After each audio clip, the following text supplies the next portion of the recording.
So it is day 2 of D23. There's a general queue. Now mind you, I thought the queue actually had no line, but there is actually quite a big line back there, which makes sense, given the fact that the line opened up an hour ago and we just got here, which is fine. We're still an hour early, so this is when it starts feeling like a real convention. There's a lot of people here, a lot of them with their lanyards, and even got like Tim Tracker over there. It'll be a fun time. So this is pretty cool. There's maybe a few different announcements here. Water stations over there. And I like my seat because at least I can see the stage without people in front of me, so it's a good part about the end of the row. For the top, we are going to take your breath away. Here is to a boundless future. So we're waiting for the final panel tonight. We got this giveaway. We got that. It's a good time. I like how they have the special preview of Guardians of the Galaxy, the ride vehicle. So you can see speakers in the middle. 4 people can fit in one car. And it's a reverse shoot-off launch, which is really cool. Yep, I have an original of that one up there at home. Oh. Yeah. And I have this stuff down here. Oh, that is awesome. Yeah, and it's so fun when you see it here, and you can say, okay, I have that, and I have that, yeah. And I have the back scratch. Oh, you know, I think my dad actually has that. Yeah, yeah. So it's kind of fun, and I remember the balloons. Oh my goodness, I remember the balloons. And this looks like quality, sturdy stuff that will last a long time. Polynesian, that's what you got your drinks in. I have 2 wow. of those as well. Oh, those are nice quality. Yeah. Oh, the quality was so much, like it was just, and this stuff has lasted. Like it's. Yeah. The orange bird, I have those. I don't have the little tea holder, but I have the bell and the cup and the saucer. I love them. Oh yeah. Oh yeah. Lots of memories. That's awesome. That is really cool. Yeah, she was saying the quality of this merchandise still holds up today. And I actually have one of those back scratchers too. But it's my dad's, not mine. But just the level of detail here. So good. Yeah, 1970s. It says curious fans were purchasing during January 1970 before Disney World even opened. Oh, I know. This is really cool. 1980s. And that's when MGM Studios opened and Epcot. It's so cool to look at. Even the backdrop in the background is really neat. But the original Star Tours hat, the original Epcot Center hats back when it was Epcot Center instead of just Epcot. And of course, cute Kodak Figment. Yeah, this merchandise really is a fan favorite. All the coloring's really nice. And it looks sturdy. I mean, those park mugs, compared to what we normally get now, those look like they are very sturdy material and won't break easily. The current ones kind of break after a while. This is really cool. 1990s figurines to fanny packs. I have that plate right there.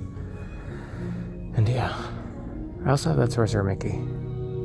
And the ears are the classic type of Mickeys I grew up with, not the fancy headband ears, but these ones are really nice looking. And the watches. One detail I like is the alien at the side, like back when Alien Encounter was a thing. It's just kind of funny to have that there now, considering it scared the crap out of kids, but yeah, good old 90s. Also when Animal Kingdom came out. And I do like their actual snow globes and other things they had then. That's from the Disney store. The biggest things you could get yearly was the snow globes. And they'd have big events for that. Now, not so much.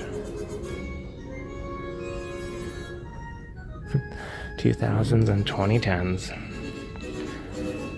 Which truly is pin trading Funko, which is honestly kind of shocking that Splash Mountain Funko here because it's so rare. And of course, all the Magic Bands. That one's more the 2010s. Pin trading is really that. Oh, they got minivans.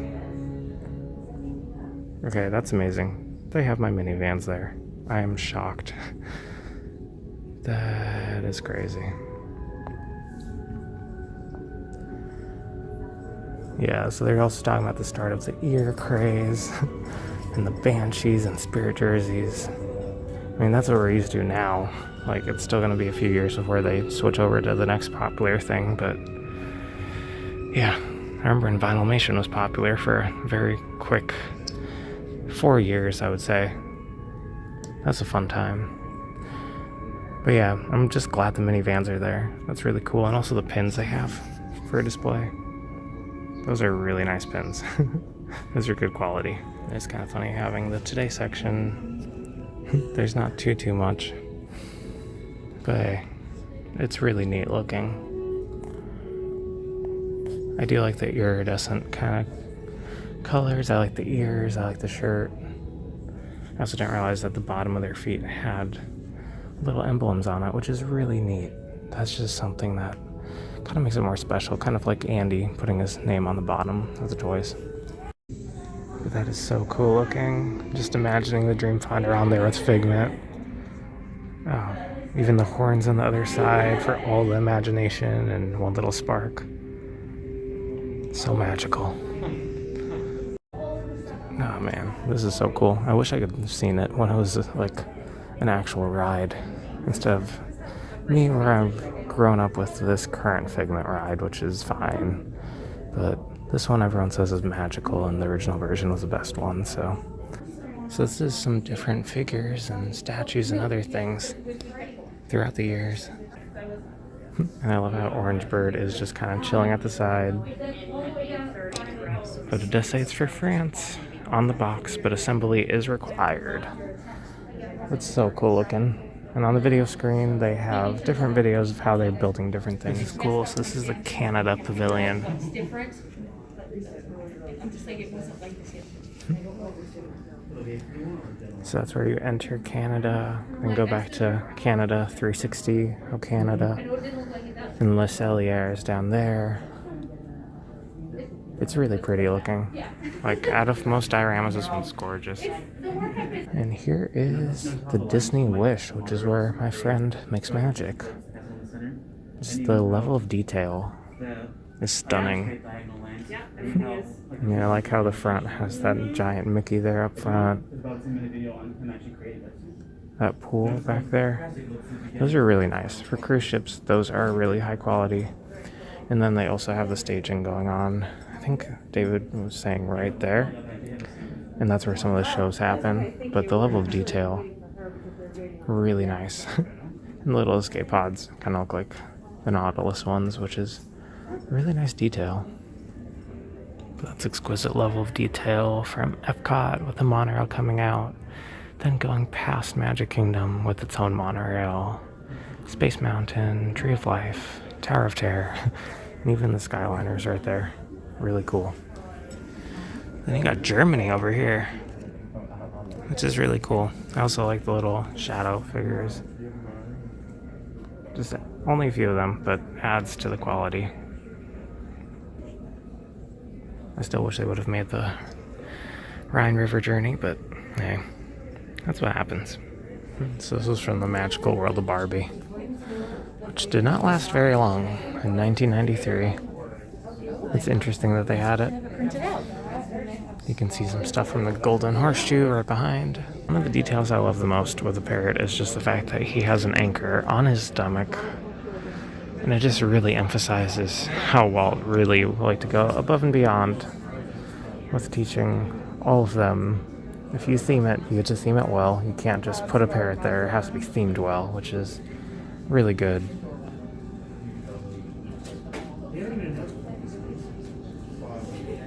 And of course, classic Figment. You can't help but love classic Figment. Especially Lowe's treasure he has in there. And little Tom up there. I love Tom. Remember when he was a thing. Good times, great movie ride poster, all the hats. And the butler that fought with the vacuuming one. Welcome, guys. Some of you guys came in until toward the end of that presentation. But welcome to the Illusioneering Lab here at Walt Disney Imagineering. we do the illusions and the special effects for basically all the theme parks worldwide. And the things that we do in the parks really are kind of the wacky, weird things that you look at and don't even know what you're seeing. You know, the ghosts in the haunted mansion, or the blaster beams that whiz by your head in Rise of the Resistance. That is what true Illusioneering is in our world. And it all started with this gentleman, Yale Gracie, who you might know as Master Gracie from the Haunted Mansion. Yale Gracie was an amazing animator for Walt Disney, and he also was an amateur magician. And he came over to WED Enterprises, now Walt Disney Imagineering, to do special effects for the parks. And one of the places that had the most impact by Yale is obviously the Haunted Mansion, who did all of those cool effects in that attraction. And so much of that is what started the special effects industry for theme parks for many of us. The tools of the trade haven't changed too much. You know, we still use a lot of glue and foam core and tape to figure out how to mock things up and invent new things for the parks. But now we have things like 3D printers, which are super cool and very effective for iterative design, because they're so quick and easy to use.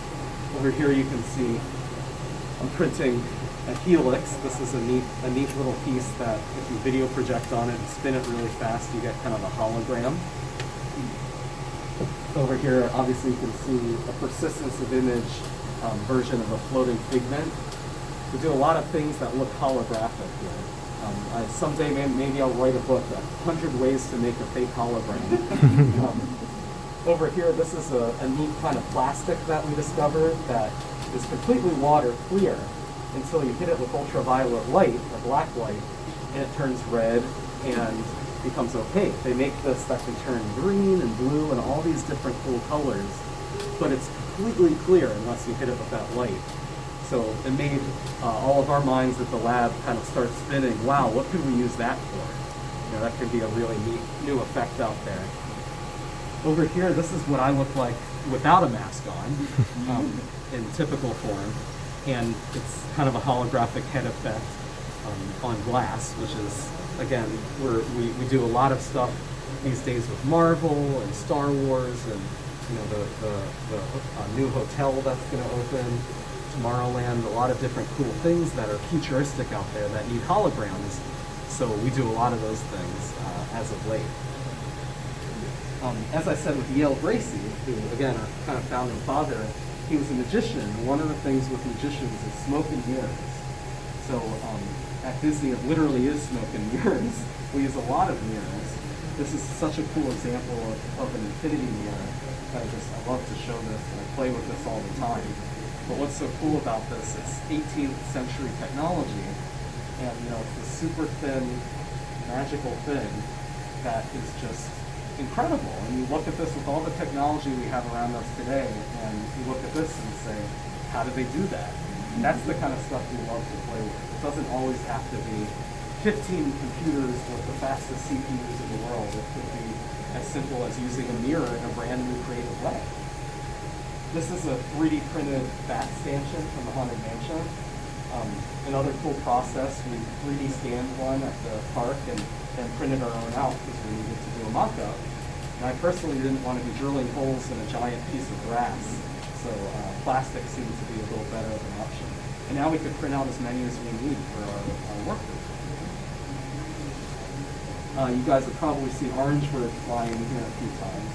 He's still starved for some bird seed, but I'll give him some after this. The candle over here, a lot of you, I'm sure, have seen at different stores and churches, and it's pretty much everywhere in the world, I've noticed. I was even in Europe and I saw them everywhere.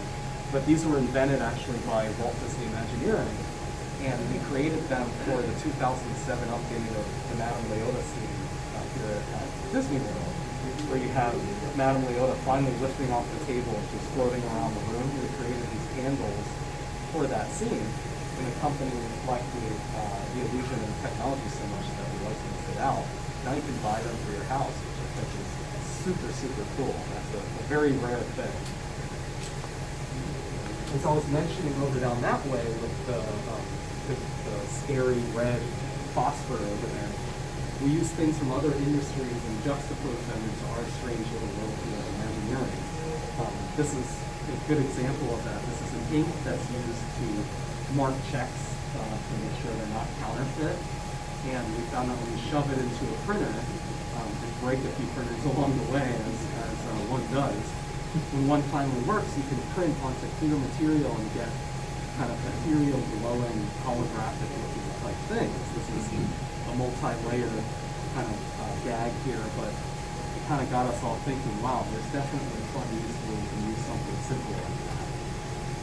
And same with this down here. This is a way so much of what we do in the parks has to look as good as it does in the film.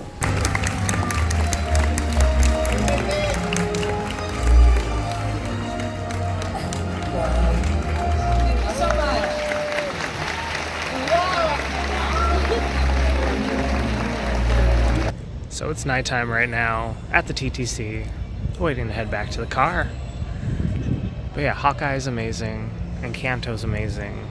I mean, after getting to talk to Lin-Manuel and getting to like talk with Stephanie Beatriz and quite a few of the other people, it just makes me appreciate the movie even more.